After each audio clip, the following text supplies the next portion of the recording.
Napakaraming text, napakaraming utos, napakaraming form na lahat ng galing sa kanila. Yung schedule, yung timeline, yung form, clearly derives from the Speaker's office.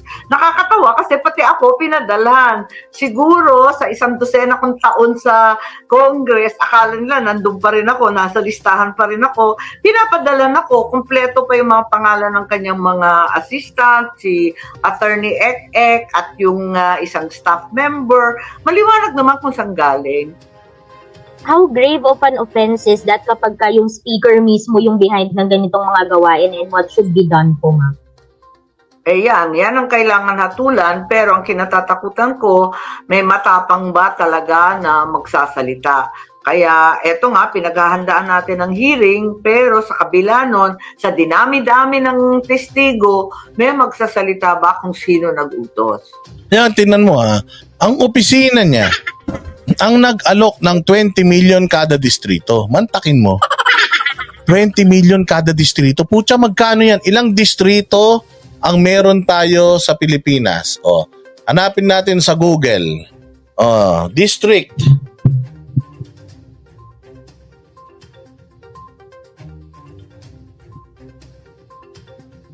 Number of districts in the Philippines. Ayan 253 of the 316 members of the House. So 316 members of the House. So 316 districts times 20 million. I-compute natin. Sige nga, 316 times 20 million.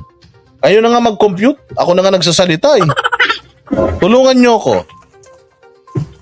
Sige na, compute. 316 districts, buong Pilipinas. Kasi 63 party list. So 316 times 20 million. Sige, labas nyo kung magkano. Para lang malaman natin kung magkano ang ginagastos nila para lang dito sa kanilang agenda. Kasi di ba nagagalit sila dun sa 51 million. Putang ina, ang laki. Mantakin mo yan, 7.2 billion. 7.2 billion ang gagastusin nila para lang makalikom ng pirma. Ano ba talaga? 632 o 7.2? Kasi yan, 6.3 lang yan. 7.2 billion. Hayop na yan. Pirma lang to. Pucha, alam nyo ba na yung 7.2 billion na yan? Tingnan mo, magkano lang pinagpapamigay? 100? Ganyan katarantado yung mga LGU. 20 million kada distrito? Isang distrito, ilang botante lang yan? 3% lang yung kailangan mo per district? Tapos ang bibigay mo, tigi 100? So, ganito dito sa Pilipinas, ninakaw na nung nag-utos, ninakaw pa nung inutusan.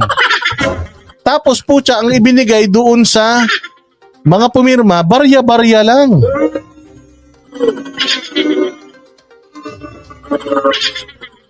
$316, Garski, 16. 316. Whatever or however it is, it's still billion, 6.320 billion. 6.30.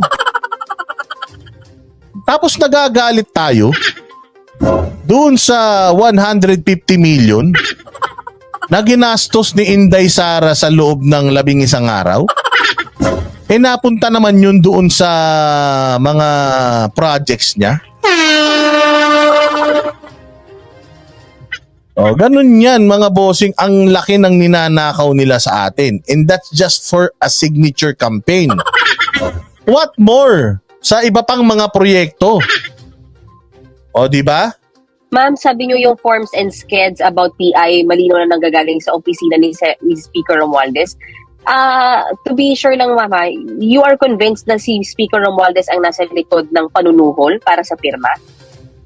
Well, definitely, yung opisina niya ang nag-alok ng 20 million kada distrito. Definitely, nanggaling sa kanila yung very attenuated timeline na July 9 o July 9 ba yun? Tapos na ang lahat. At ibibigay na ng buong-buo itong economic provisions, etc. Ayun. So, nilaglag niya na yung kanyang pinsan. Sabi niya, wala namang iba. Siyempre, mga tao niya yung nagpapakalat ng text. Yung mga tao niya yung nagbibigay ng instruction.